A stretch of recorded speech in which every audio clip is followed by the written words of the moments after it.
Hello, this is Monica Reinagel, and you're listening to the Nutrition Diva podcast. Welcome. Today, we're going to be talking about nutrition during the postpartum period with registered dietitian Melissa Mitri.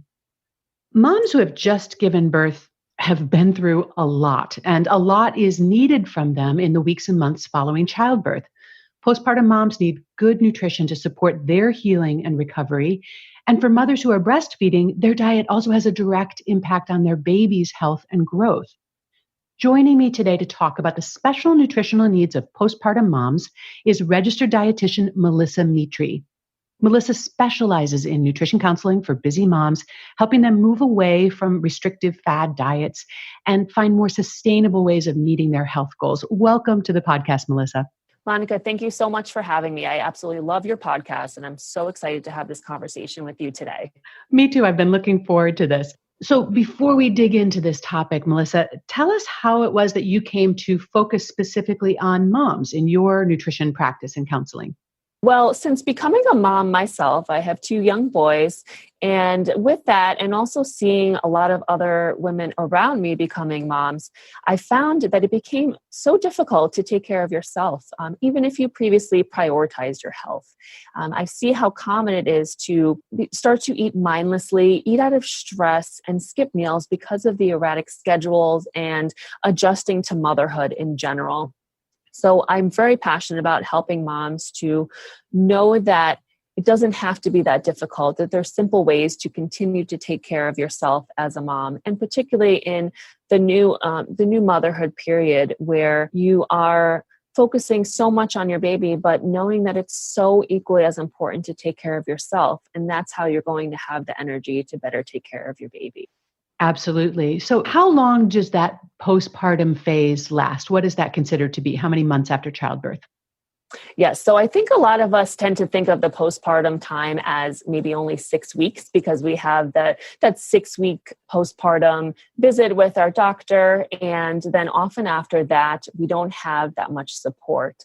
But really postpartum period is at least a year or 2 after having your baby because it takes a good amount of time to recover and to, replete your nutrients and to adjust back to your usual pre-baby self. And why is nutrition so important during this phase? So it helps you to recover more quickly after having a baby and to replenish any of the nutrients that you may have lost during childbirth and also during pregnancy as well. Provides you with the proper energy that you need to take care of your baby. Anyone that's a new mom knows that you need a lot of energy to take care of your baby, especially if you are losing sleep. So it's so important to have good nutrition.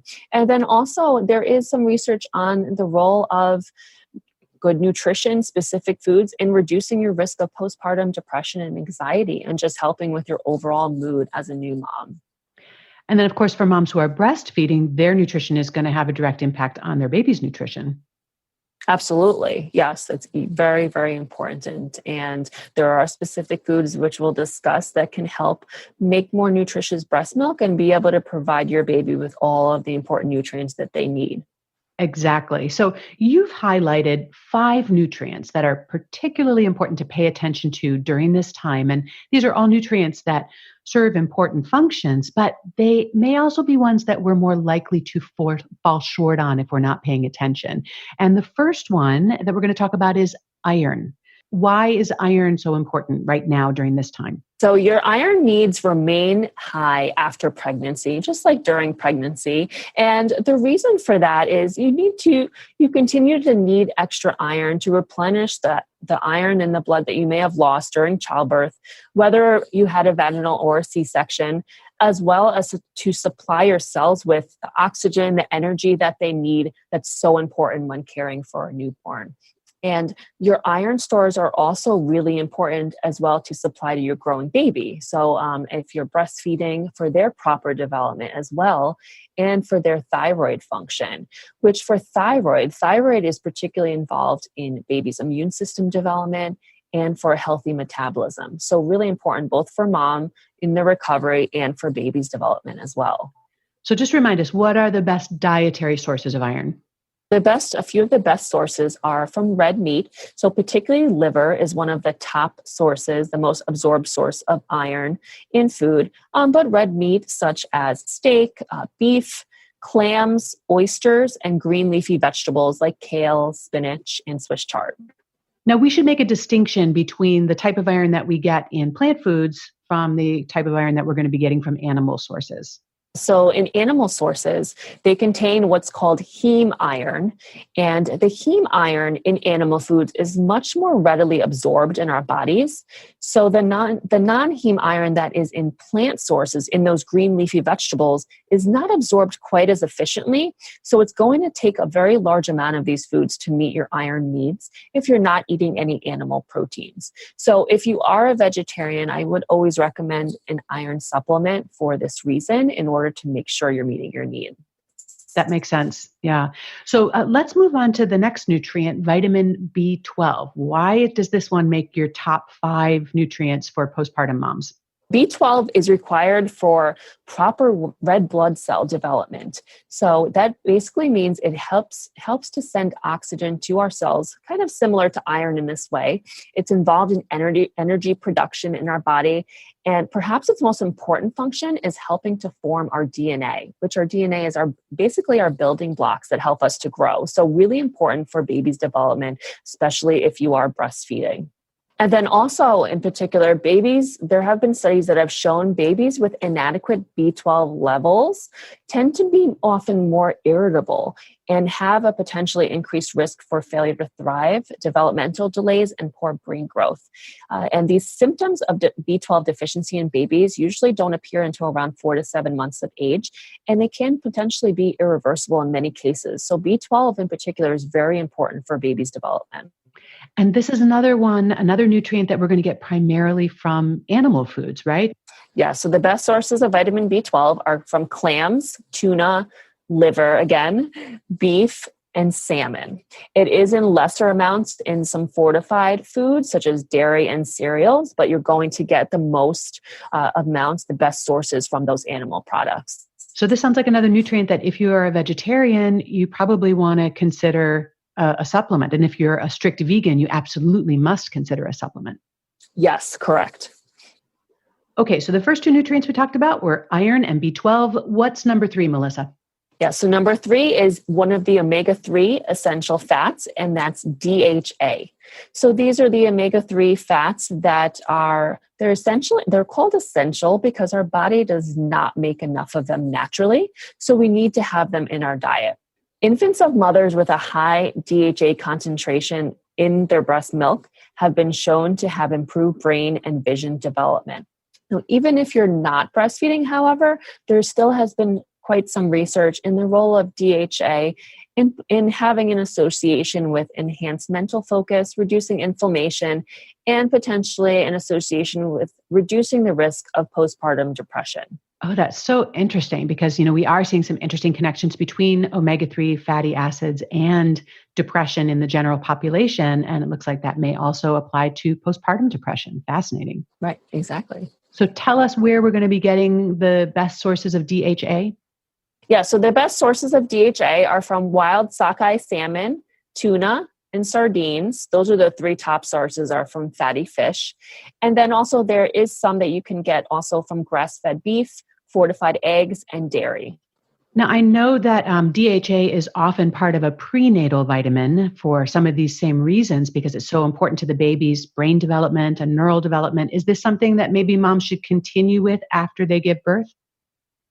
Yes, absolutely. I always recommend at least taking at minimum 300 milligrams of DHA from a supplement in addition to any foods as well. If you are a vegetarian or a vegan, then you can take that supplement in an algae-based form and you can get your DHA that way. Rather than a fish oil supplement. Correct. Okay. Tell us now about choline. This is a nutrient that we don't hear as much about. It's in the B vitamin family. Why is it so important after birth? Yes, a lot of people may not have heard of choline, and choline is a nutrient that's very similar to folic acid or B vitamin, as you said, and it is very crucial for brain development. The needs for this nutrient increase both during pregnancy and are actually the highest than they ever are in breastfeeding moms. Choline is particularly important for infant memory and brain development. So again, if you are breastfeeding, very important for a baby's development. Now, I know that eggs and organ meats, again, with the liver, are good sources of choline, but it seems that this is a nutrient that is actually sort of difficult to get from dietary sources alone, especially at that higher requirement level that we see for breastfeeding moms. So again, maybe this is a place where we might want to supplement. Yes, correct. So eggs, as you said, eggs and organ meats like liver are really the top two sources in your diet from choline, but it still can become difficult to get enough in your diet. So there are supplements, choline supplements, that you can meet your choline needs. And the recommendation is to have at least 550 milligrams of choline a day. During the entire time that you're breastfeeding? Yes. Okay, and that brings us to number 5. I think this is going to be one that our moms might be surprised we didn't talk about before, and that is vitamin D. So vitamin D has a big role in the immune system, so helping with improving mom's immune system and recovery after childbirth, and also for baby's immune system development, as well as brain and nervous system development. And also may potentially have an association with reducing your risk of postpartum depression. So the best dietary sources are fatty fish like salmon and tuna, liver, again, our favorite, and also fortified dairy and orange juice, as well as egg yolks. So there's a few foods that are coming up over and over again here. Eggs, liver, and red meat and fatty fish are high in most of these top 5 nutrients. Yes, absolutely. There's definitely a pattern to follow, and that's how I like to put it, just to kind of simplify it. Yeah, so these would be foods, just a handful of foods really, that would meet a lot of these needs for moms who do consume animal products. And for those who do not consume animal products, then they're going to have to probably look to supplementation to make sure that these nutrient needs are met. Correct. Yes. And the good thing about it is if you do enjoy these types of foods, then they also are very filling foods. So it really helps with your energy level throughout the day as a new mom. Sure. Melissa, this has been so helpful and so interesting. I want to thank you so much for bringing your expertise and for joining me on the podcast. Thank you for having me. Tell our listeners where they can learn more about you and your nutrition programs for moms. Sure. Yeah. So you can find me on Instagram at mommy.nutritionist and on my website, www.melissamitri.com. And I share a lot of tips there. I blog regularly and I have a lot of great information for moms. Super. And listeners, you'll find links to Melissa's website and her Instagram feed in the show notes for today's episode, which are, as always, at quickanddirtytips.com. Our show was produced by Nathan Sems, edited by Karen Hertzberg. Michelle Margulis is our advertising manager. Morgan Ratner handles our audience development. Our marketing assistant is Emily Miller, and our intern is Michaela Prell. Thanks so much for listening.